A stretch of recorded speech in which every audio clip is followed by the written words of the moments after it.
Olá, amigo, humanosinfoco.com.br. Aqui eu sou o professor Regiopídio Lacerda da disciplina de Geografia. Vamos trabalhar hoje com a hidrografia do Brasil, ok?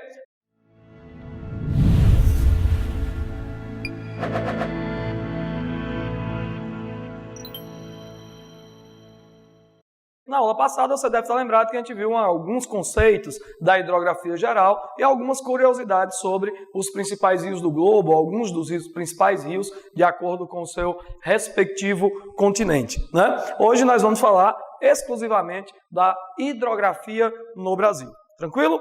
Então veja só, a primeira questão sobre hidrografia do Brasil, e é o que o Enem deve cobrar quando esse tema for abordado, vai ser levado a dois aspectos gerais, né? Ou a utilização da bacia, ou então a sua composição natural. Então, aquele mesmo conceito que a gente falou lá na aula passada sobre a hidrografia aplicada, se aplica principalmente na hidrografia brasileira. Então, você vai ter que analisar o texto que vai servir de apoio para a questão e observar se você consegue identificar os 3 pontos da hidrografia aplicada. Que pontos são esses? Ocupação da bacia, recursos hídricos e meio ambiente. Por que é que a gente está apostando tanto nesse tema na prova do Enem desse ano? No caso da seca em São Paulo, da crise de abastecimento de água na maior metrópole do Brasil, né? Também as questões recorrentes das secas do Nordeste. Nós temos um período aí de 4 anos com chuvas praticamente em todos esses últimos 4 anos abaixo da média histórica e ainda com uma previsão de El Niño para o próximo ano. Então a questão hídrica nunca esteve tão em voga. Além da questão que você deve estar sentindo no bolso aí em todas as regiões do Brasil, quando a conta de luz chega com a famosa bandeira vermelha, com uma tarifação a mais por conta da escassez de recursos hídricos nos mananciais das usinas hidrelétricas brasileiras, tá certo? Então, a hidrografia aplicada deve ser levada em consideração quando você tiver diante de uma questão sobre esse tema aí na prova do Enem, dos vestibulares ou dos concursos, tá certo? Então, nós vamos começar do princípio propriamente dito, né? Primeira coisa que você deve lembrar quando for falar de hidrografia do Brasil é lembrar desse mapazinho que você está vendo aqui, o mapa das bacias hidrográficas brasileiras, né? Nós temos aqui 4 grandes bacias hidrográficas, né? Que funcionam não de maneira isolada, porque nada na natureza ou na geografia funciona de maneira isolada. Mas você pode identificar de forma bem nítida 4 grandes bacias hidrográficas. A bacia do Amazonas, a bacia do Tocantins-Araguaia, a bacia do Paraná e a bacia do São Francisco. E 3 bacias hidrográficas integradas, que são as mais importantes. A bacia do Nordeste, do leste do Nordeste Oriental, a bacia do leste da parte do Sudeste e a bacia do leste da parte do Sul. Tranquilo? Então a gente vai fazer uma abordagem geral sobre a questão da hidrografia no Brasil, pautada nesta divisão bem mais simples, que é para não dar muita margem de erro aí, para que você não tenha confusão na hora de assinalar a alternativa correta. Tranquilo? Então vamos lá. Começando pela bacia do Amazonas, né? A bacia do Amazonas é a maior bacia hidrográfica do Brasil, né? Não é uma bacia unicamente brasileira. Você deve perceber aí que a bacia do Amazonas abrange também países andinos. Aliás, as nascentes dos rios que dão origem ao rio Amazonas estão na região dos Andes, né?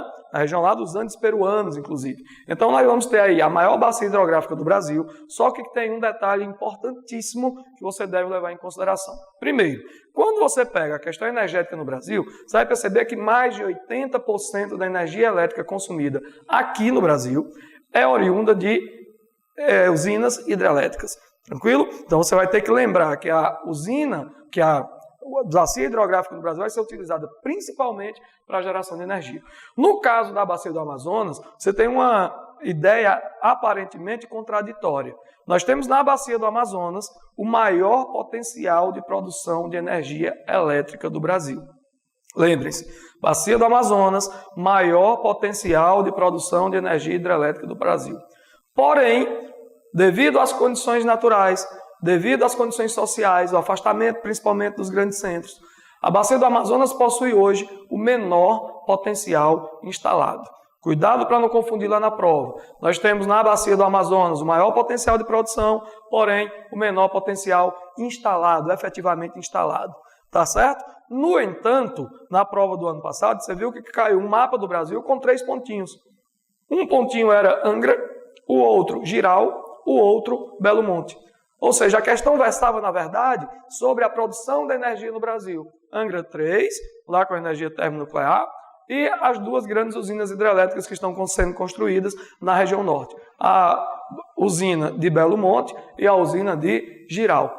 O que é que uma usina hidrelétrica traz de vantagem, principalmente do ponto de vista econômico? Produz energia elétrica a baixo custo. Porque o combustível para produzir a energia vai ser a própria água que corre no leito do rio. Quais são as desvantagens? A primeira, o alto custo da produção, da construção da usina. Custa caro construir uma usina hidrelétrica no Brasil, mais ainda. Aqui você tem um grande potencial de produção de energia. No entanto, sempre que há uma intervenção direta do homem na natureza, vai produzir o quê? Um impacto ambiental. E não é verdade você marcar lá na prova, não é correto, que a usina hidrelétrica, ao ser construída, não causa impacto ambiental. Ele não vai causar a produção de gases do chamado efeito estufa, né?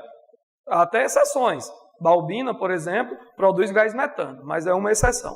O grande problema vai ser o quê? A formação de um grande lago.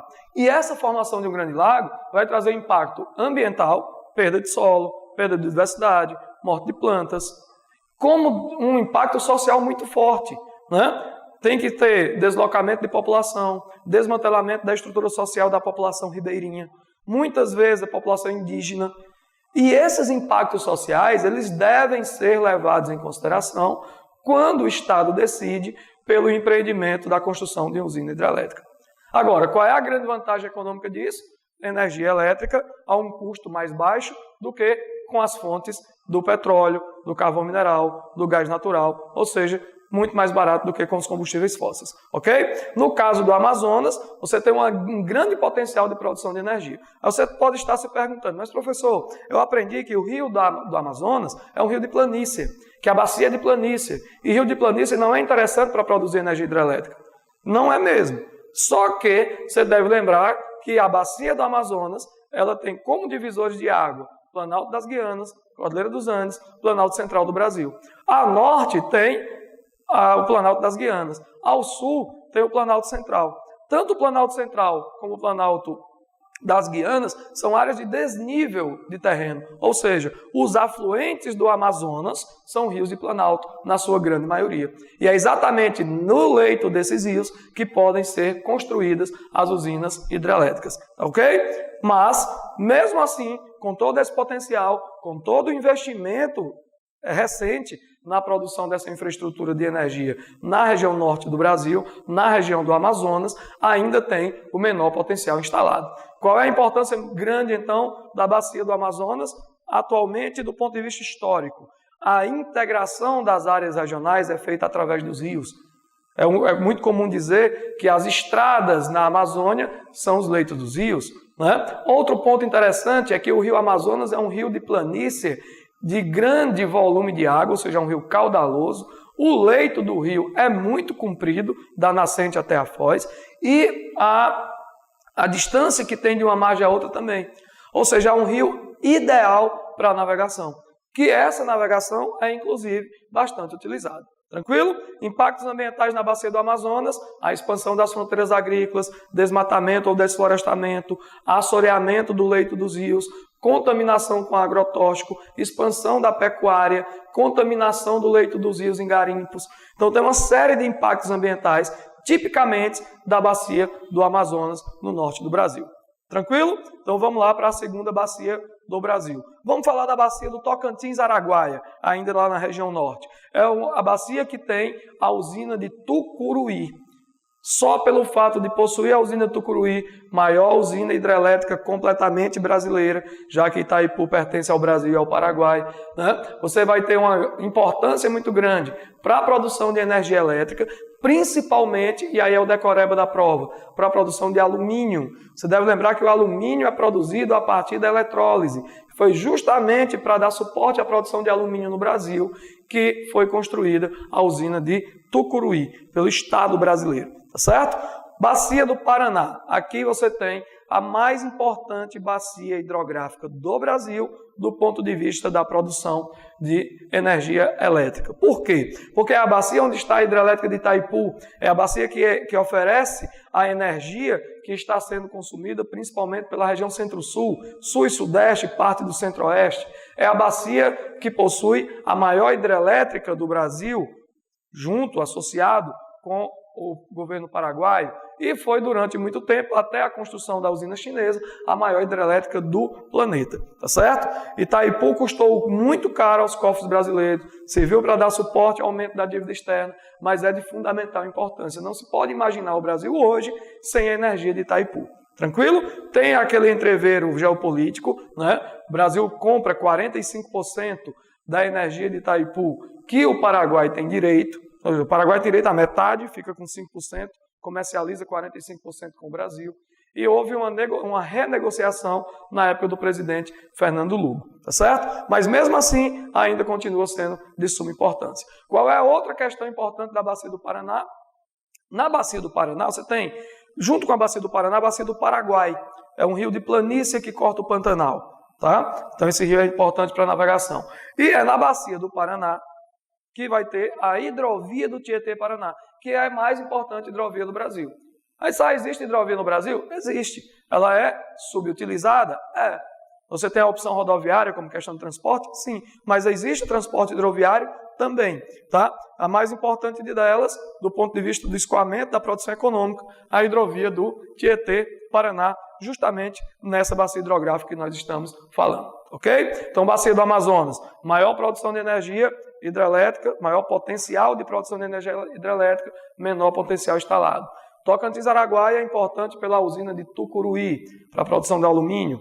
E a bacia do Paraná é onde está situada a hidrelétrica de Itaipu, a chamada Itaipu Binacional, que produz a energia que abastece parte do sul, sudeste e centro-oeste do Brasil. A bacia do São Francisco ela tem dois pontos interessantes, né?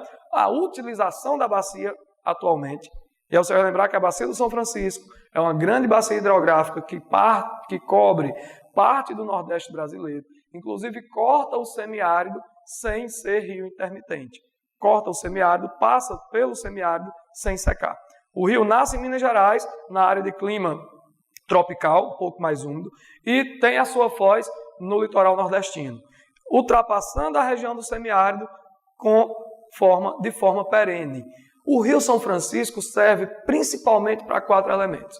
Ele vai servir para o abastecimento, vai servir para a produção de energia, vai servir para a irrigação e vai servir para a navegação. É 1001 utilidades aí no São Francisco. Tem 4 grandes complexos de produção de energia hidrelétrica. Tem o complexo da Chesf, né?